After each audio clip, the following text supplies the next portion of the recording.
연초인데 투자는 좀 해야 되겠고, 올해 어디를 한번 투자해볼까, 어떤 지역을 한번 내가 지역 분석해서 한번 해볼까라고 고민하시는 분들이 아마 많을 거라고 보는데요. 저는 지금 어떻게 하고 있는지 한번 간략하게 여러분께 한번 설명해 드리면 조금이라도 도움 드릴 수 있지 않을까 싶어서 제가 지금 하고 있는 방법, 제가 지금 하고 있는 생각 정리해서 한번 여러분께 같이 한번 말씀드려 보도록 하겠습니다. 옆에 제가 정리한 내용을 띄울 건데요. 이렇게 한번 적어봤는데, 2021년도 투자는 하고 싶은데 해야 되는데 투자금이 별로 없네 라고 걱정하시는 분들 있죠. 지금 당장 내 통장에 돈은 없고 남들은 투자해가지고 돈을 저렇게 많이 번다고 하는데 도대체 난 지금 뭘 해야 될까? 도대체 어떻게 하는 게 맞는 것일까? 고민하시는 분들이 많을 건데요. 물론 돈 많으신 분들은 제외하고입니다. 저처럼 예를 들어가지고 이미 작년에 뭐 많은 또 투자를 했었고 거의 더 현금 자체가 다 부동산 투자 쪽으로 가 있다 보니까 투자금이 많이 없는 분들이 있겠죠. 저처럼요. 이렇게 한번 해보셨으면 좋겠다. 물론 제가 특별하게 특출난 방법이 있다거나 엄청난 그런 건 없지만 지금부터 하나하나씩 같이 한번 보면서 이런 스케줄대로 이런 계획대로 한번 나가보시면 어떨까 싶습니다. 첫 번째는요.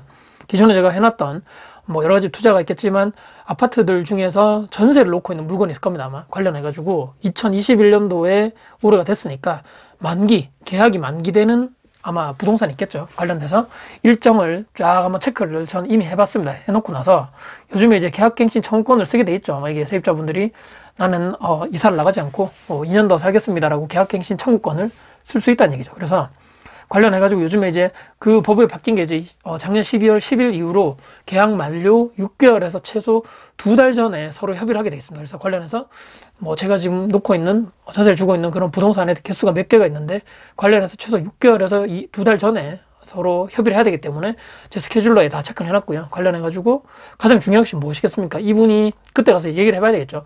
이사를 나가실지 또는 계약갱신 청구권을 써서 2년 더 거주를 하실지는 그때 가서 협의를 해봐야 될 거고요.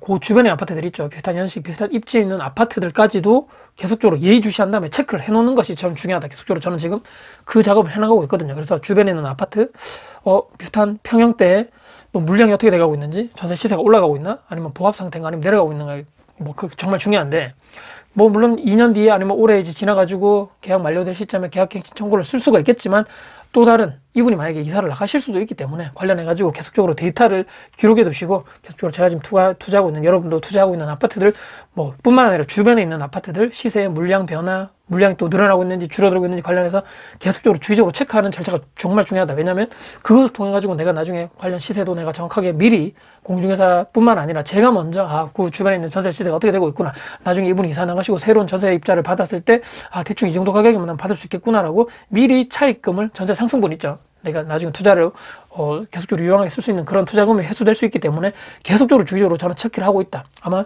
투자를 하고 있으신 분들은 기본적으로 아마 계속적으로 하고 있는 상황이라고 저는 보고요. 이게 제가 말씀드린 첫 번째입니다. 두 번째는요, 계획을 잡아야 되겠죠.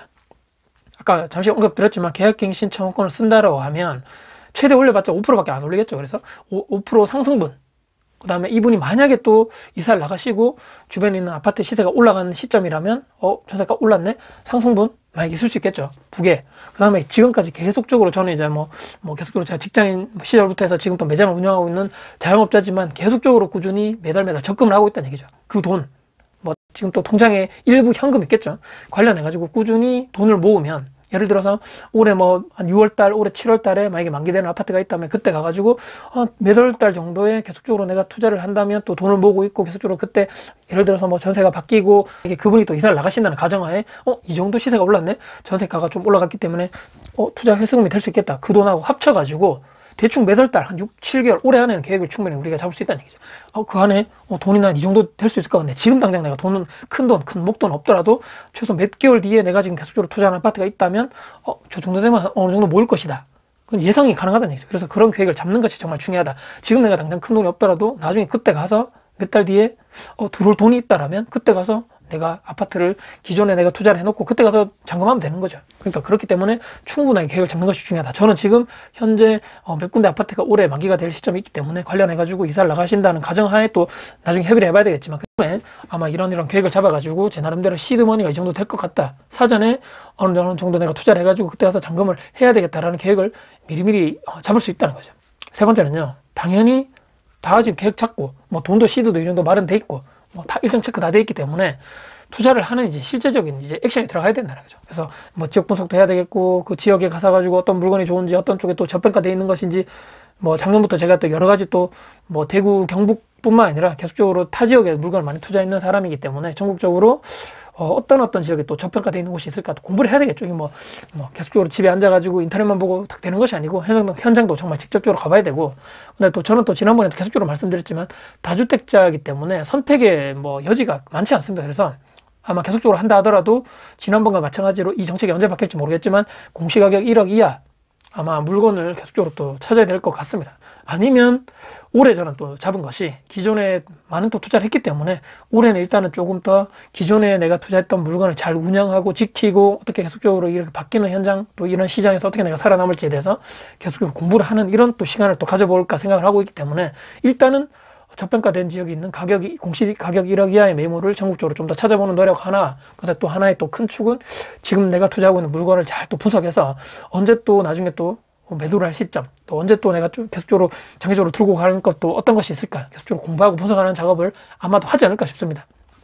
당연히 또 추가적으로 하려면 이 또 부동산 정책이 또 나오겠죠. 장관님이 바뀌었기 때문에 또 대출 관련된 것, 또 세금 관련된 가지고 계속적으로 공부를 해야 될 것이고, 또 2021년 됐기 때문에 새로 또 지금 또 신간이 또 엄청나게 많이 나올 때 아닙니까? 또 책도 많이 보고, 또 인터넷 카페, 또 동호회 이런 여러 가지 블로그 전문가분들 글, 분석글, 또 발품 현장 갔던 이런 분석 글들 보면서 계속적으로 출력해서 보고 또 자료 모으고, 또 계속적으로 제가 또 나중에 가가지고 현장 한번 가서 또 분석도 해보고 발품할 때 도움이 될 자료들을 계속적으로 프린트해서 자료를 모으는 작업을 하지 않을까 싶습니다. 제가 오늘 말씀드렸지만 지금 당장 내 통장에 돈이 많이 없습니다. 큰 목돈이 없는 상태에 과연 내가 좀 가만히 있어야 되는 것인가? 그것이 아니고 계속적으로 제가 몇 년간 투자를 해보다 보니까 일단은 계획을 잡고 또 향후 몇 달 뒤에 또 내가 또 크게 한번 또 내가 투자 회수금이 있다면 그것까지 감안하고, 물론 계속적으로 내가 돈을 모아야 되겠죠. 그 돈과 그 돈을 합치고 그 사이에 계속적으로 내가 지역 분석하고 그때 가가지고 또 투자를 물건 있으면 그때 가서 한번 보지 이렇게 생각하지 마시고 미리미리 지역 분석하셔가지고 현장도 돌아다녀 보시고 계속적으로 찾는 것과 돈을 모으는 것은 시드 모으는 거 있죠. 계속적으로 같이 가야 된다. 동시간대로. 그래야지만 그때 가서 빨리 선택할 수 있고 잔금도 내가 원하는 시점에 맞춰가지고 그 목돈이 생기는 시점에 딱 맞춰가지고 잔금도 할 수 있는 그런 여력과 모든 계획이 잡히기 때문에 천천히 이렇게 차곡차곡 내 일정과 계획대로 미리미리 하시는 것이 우리가 좋지 않을까 싶습니다. 오늘 제가 말씀드리는 건 지금 당장 내가 돈이 없더라도, 지금 내가 당장 뭐가 없더라도 영상을 보시는 분들이 이런 계획대로 저는 하고 있습니다. 여러분들도 한번 이렇게 한번 해보시면 어떨까? 조금이라도 도움 되셨으면 바라면서 영상을 촬영했습니다. 오늘 영상 여러분께 혹시나 도움 되셨다면요, 구독, 좋아요, 알람 설정, 그렇게 댓글 주시고요. 제 영상이 주변 분들께 공유될 가치가 있다고 생각하신다면 널리 공유 부탁드리겠습니다. 다음에 더 좋은 영상 가지고 찾아뵙겠습니다. 지금까지 다쿠TV의 다쿠였습니다. 감사합니다.